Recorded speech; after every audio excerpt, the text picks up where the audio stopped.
안녕하십니까, 한혁찬입니다. 이번 영상은 임대차에 관한 알짜 문제죠. 핵심 문제고요. 이것도 두 번에 나눠서 영상을 올려드리도록 하겠습니다. 임대차에 대해서는 우리가 항상 조심할 것은 주택임대차보호법하고 혼란을 갖지 마시기 바랍니다. 다시 말씀드리면 주택에 관한 특별한 임대차를 보호하는 것이 주택임대차보호법이니까 주택이란 말이 없다면 주택임대차보호법을 가지고 문제를 푸는 것이 아니라 민법상 임대차를 가지고 문제를 푸셔야 된다는 거 다시 한번 강조의 말씀을 드립니다. 자, 문제를 푸도록 하죠. 1번입니다. 1번, 건물 전세권자와 건물 임차권자 모두 인정될 수 있는 권리죠. 작년도 시험 문제예요. 자, 건물 전세권, 임차권 어떻게 구별합니까? 가장 쉬운 방법은 뭐예요? 전세권 설정 등기라면 전세권, 설정 등기를 하면 임차권입니다. 다시 말하면 전세 계약을 하고 전세금을 지급하더라도 전세권 설정 등기까지 해야 전세권이고요. 전세권 설정 등기를 안 했다면 임차권인 겁니다. 설정 등기 여부 가지고 따지면 되고요. 일단 전세권자는 직접 알아서 사용 수익해야 되니까 필요비 상한은 청구할 수 없지만 유익비 상한은 청구할 수 있어요. 물론 임차권자는 필요비, 유익비 모두 청구할 수 있거든요. 따라서 기억, 유익비 상한 청구권은 모두 인정되는 것이니까 둘 다 공통적인 거죠. 그 다음에 건물 전세권자와 건물 임차권자 모두에게 부속물 매수 청구권이 인정이 되고요. 그 다음에 디귿번, 전세금 또는 차임의 증감 청구권 모두 인정됩니다. 따라 답은 5번인데 주의하실 것은 임차권의 경우에는 제한이 없어요. 무제한입니다. 건물 전세권의 경우에는 20분의 1을 초과하지 못합니다. 증액의 경우에는. 주택 임대차는 20분의 1을 초과하지 못한다라고 제한을 두고 있지만 민법상 임대차의 경우에는 증액에 대해서 제한이 없다는 거 항상 조심하셔야 되고요. 물론 증감 청구권 자체는 모두 인정되는 거니까 답은 5번이 됩니다. 이렇게도 문제가 쉽게 나오네요. 2번입니다. 임차인의 부속물 매수 청구권과 유익비 상한 청구권에 관한 설명으로 옳은 것, 맞는 것을 찾으라고 하네요. 자, 임차인은요, 필요비도 청구할 수 있고 유익비도 청구할 수 있어요. 필요비는 언제 청구하냐면 지출한 때, 유익비는 언제 청구하냐면 임대차가 종료된 때예요. 따라 1번, 유익비 상한 청구권 임대차 종료 시에 행사할 수 있다, 맞는 지문인 거죠. 그 다음에 항상 우리가 좀 조심할 것은 뭐냐면 이런 문제입니다. 간단하게 좀 정리해보면 부속시킨 물건이 원칙에 따라서 부합이 됐어요. 그러면 그 부속시킨 물건이 이미 임대인 소유이기 때문에 매수를 청구할 수는 없고요. 이때는 유익비 상한 청구권 문제로 갑니다. 근데 만약에 부속시킨 물건이 구조상, 이용상 독립성이 있다는 이유로 부합되지 않았고요. 또 임대인으로부터 동의 또는 매수해서 부속을 시켰다면 이때는 뭘 청구하냐면 부속물 매수를 청구하게 되거든요. 따라서 임차인의 행사는 이 부속물 매수 청구권의 가장 기본적 전제로서 그것이 뭐 되지 않아요? 부합되지 않아야 된다는 건 꼭 가지고 가셔야 돼요.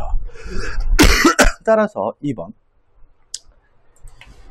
부속된 물건이 임차물의 구성 부분으로 일체가 됐어요. 그러면 부합된 겁니다. 부합이 됐다면 유익비 상한은 청구할 수 있을지언정 부속물 매수를 청구할 수가 없기 때문에 특별한 약정이 없는 한 부속물 매수 청구의 대상이 된다, X가 되고요. 답은 X가 되니까 답은 1번이네요. 1번. 2번은 답이 될 수 없네요. 2번. 자, 유익비 상한 청구권, 비용 상한 청구권에 관한 민법 규정은 임의 규정입니다. 따라서 당사자 간의 특이약으로 배제할 수 있지만 부속물 매수 청구권에 관한 민법 규정은 강행 규정이니까 특이약으로서 배제할 수 없거든요. 따라서 3번, 임대차 기간 중에 부속물 매수 청구권을 배제하는 당사자의 약정은 무효입니다. 강행 목기 위반이니까 임차인에게 불리하더라도 유효하다, X가 되는 거죠. 4번입니다. 자, 일시 사용을 위한 것이 명백한 임대차. 뭐가 떠오르시나요? 예, 여간방에 하룻밤 잔 것이 떠올라야 되겠죠. 자, 우리가 임대차라는 것은 대가를 지급하고 남의 물건을 빌려서 사용하는 거거든요. 따라서 여간방에서 하룻밤 자는 것도 임대차입니다.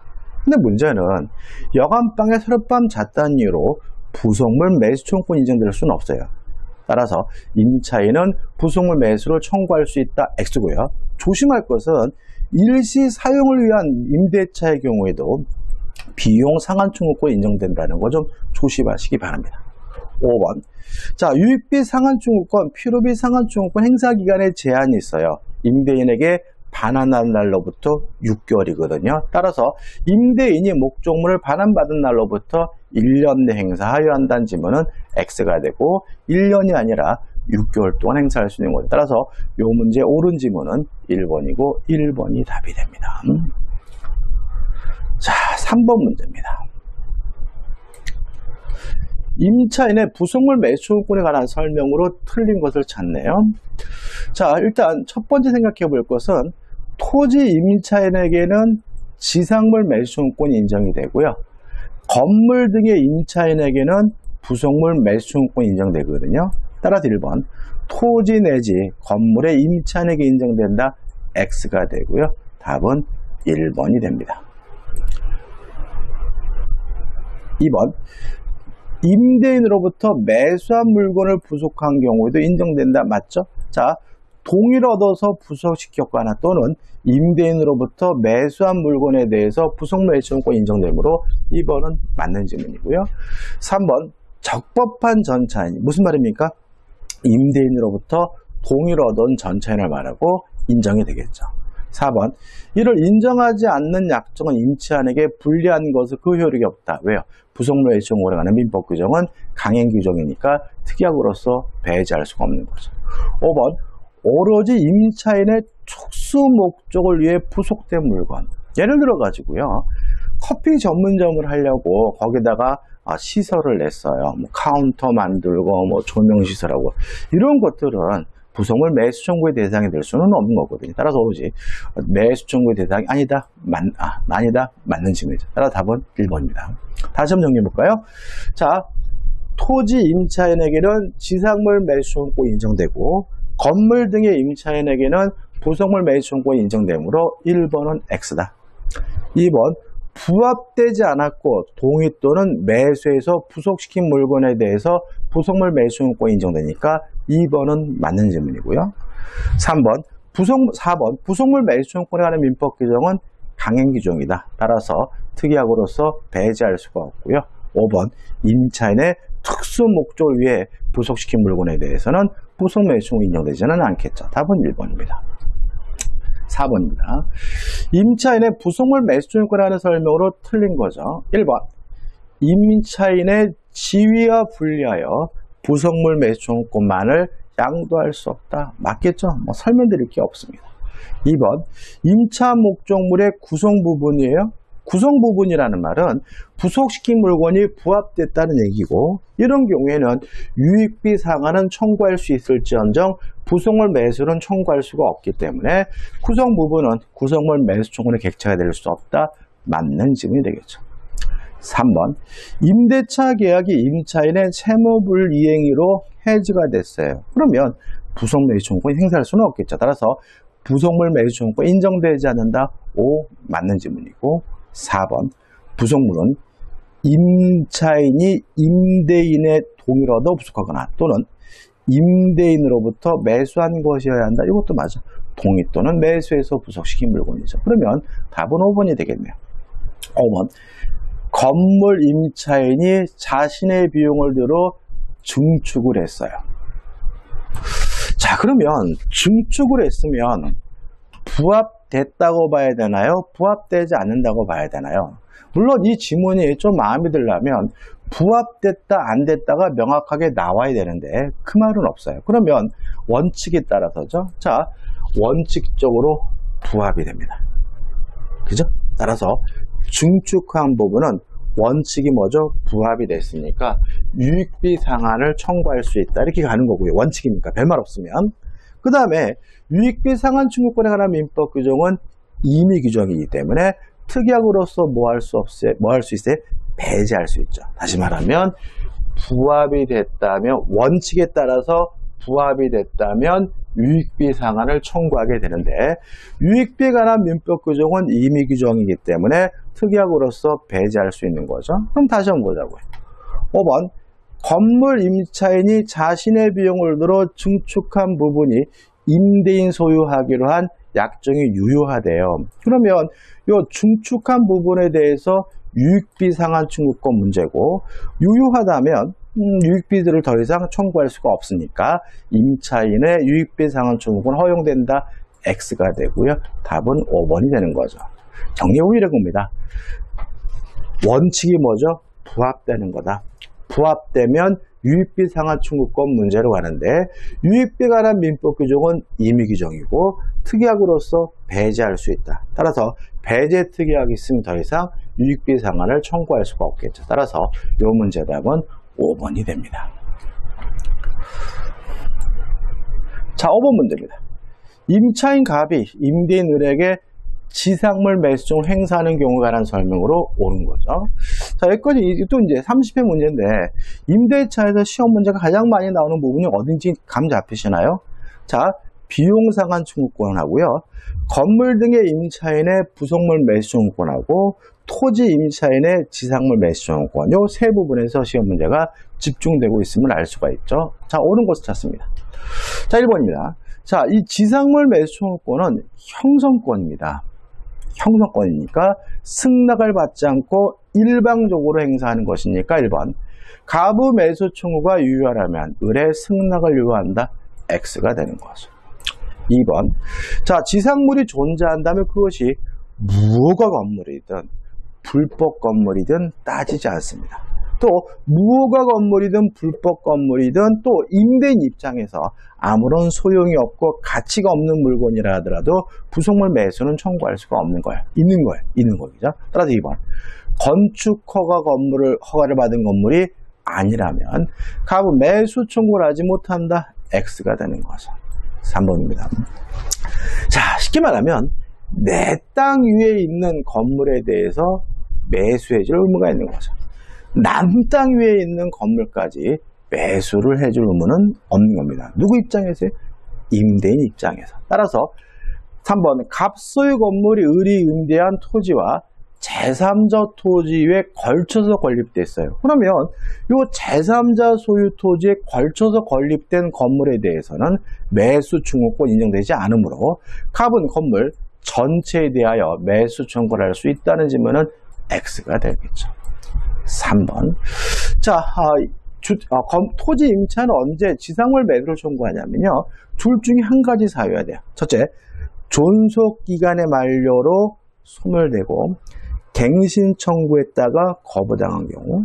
두 번째, 존속기간의 약정이 없어서 임대인의 해지 통고로 소멸한 경우. 둘 중에 한 가지 사유로 임대차가 종료된 경우에만 토지 임차인에게 지상물 매수 청구권 인정이 되거든요. 따라서 4번. 임대차가 갑의 채무 불이행 때문에 기간 만료 전에 종료되었다면 갑은 매수 청구를 할 수 없다. 맞는 질문이고요. 답은 4번이 되는 거죠. 5번. 갑은 매수 청구권 행사에 앞서 임대차 계약의 갱신을 청구할 수 없다. X죠. 자, 원칙적으로 존속기간의 만료로 소멸하면 갱신을 청구하고 거부당하면 뭘 청구하는 겁니까? 지상물 매수를 청구하는 거죠. 따라서 옳은 질문은 4번이고 4번이 답이 되는 거죠. 6번입니다. 자, 이번 영상이 마지막 문제고 나머지 문제는 다음 영상에서 풀어볼 거예요. 6번. 갑 소유 건물을 임차하고 있던 을이 갑의 동의 없이 이를 병에게 전대하였다. 다음 설명이 좀 틀린 거죠. 자, 일단 첫 번째 생각해 볼 건 임차권을 양도하거나 전대하려면 임대인으로부터 동의를 받아야 돼요. 다만 동의 없이 이루어진 양도 전대 자체는 유효합니다. 그러면 동의를 받아야 된다는 것이 무슨 의미냐? 임대인은 임차인과의 임대차 계약을 동의 없었다는 이유로 해지하는 것이 가능한 거죠. 1번. 특별한 사정이 없는 한 갑은 무단 전대를 이유로 임대차 계약을 해지할 수 있다. 맞는 지문이 됩니다.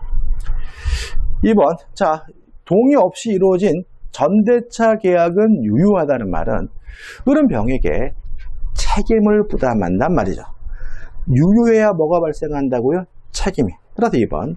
을은 병에게 건물을 인도하여 병이 수익할 수 있도록 할 의무, 책임이 있다. O. 맞는 질문이 되겠죠. 3번. 물론 을과 병과의 전대차 계약에도 불구하고 갑과 을의 임대차 관계가 소멸하는 것은 아니고요. 4번입니다. 자, 임대차 계약이 존속하는 동안 이렇게 나와 있잖아요. 좀 생각을 해볼까요? 자, 지금 이런 문제잖아요. 갑이 을과 만나가지고 임대차 계약을 해서 을이 임차인인데 을이 자신의 임차권을 가지고 병에게 한 번 더 임대한다, 전대하려면 갑으로부터 동의를 받아야 되는데 동의를 안 받았다. 동의를 안 받더라도 전대차 계약 자체는 유효하다, 그죠? 그러면 일단 병은 자신의 권리를 가지고 병에게 대항할 수는 없어요. 왜요? 갑으로부터 동의를 못 받았으니까요. 이때 갑이 병에게 소유권을 이유로 네가 거기에 왜 사니? 을에게 돌려줘란 의미에서 반환을 청구하는 것은 가능합니다. 근데 문제는 갑이 병에게 손해배상을 청구할 수 있느냐, 이 문제인데 현재 갑과 을 간의 임대차 계약이 유효한 상태라면 을은 갑에게 여전히 차임을 지급해야 될 의무가 있는 것이니까 얘가 안 주면 얘에게 손해배상을 청구할 문제인 것이지 병에게 손해배상을 청구할 수는 없다는 것이 우리 판례 입장입니다. 왜요? 동의 없는 전대차가 이루어지더라도 갑과 을 간의 임대차 계약은 여전히 유효한 상태니까요. 따라서 갑과 을 간의 임대차가 유효한 상태라면 갑이 을과의 임대차 계약을 해지하지 않고 있다면 그대는 갑은 병에게 손해배상을 청구할 수는 없다는 것이 우리 판례 입장이고 아주 시험에 잘 나와요. 따라서 4번을 다시 보시면 임대차 계약이 존속하는 동안이라는 말은 갑이 을과의 임대차 계약을 해지하지 않았다는 얘기죠. 따라서 갑은 병에게 불법 점유를 이유로 한 차임상당의 손해배상을 청구할 수 없다. 5. 맞는 질문이죠. 5번. 건물의 소부분을 병에게 사용케 한 경우, 예를 들어 가지고 아파트 한 채를 임대했는데 그 아파트 방 한 칸만을 자취하는 대학생에게 전대를 했어요. 이때는 동의받을 필요가 없습니다. 따라서 소부분을 병에게 사용하게 했다, 소부분을 병에게 전대했다, 동의받을 필요가 없고요. 동의가 없었다는 이유로 해지할 수는 없기 때문에 5번. 을이 건물의 소부분을 병에게 사용하게 한 경우 갑은 이를 이유로 임대차 계약을 해지할 수 있다는 질문은 X가 되고요. 답은 5번이 되는 거죠. 자, 이번 영상은 여기까지입니다. 여기까지고 이제 한 6문제 풀어봤죠? 다음 영상에도 임대차에 관한 6문제 정도 풀어볼 거고요. 자, 이 영상이 도움이 되셨다면 구독, 좋아요 부탁드리겠습니다. 고맙습니다.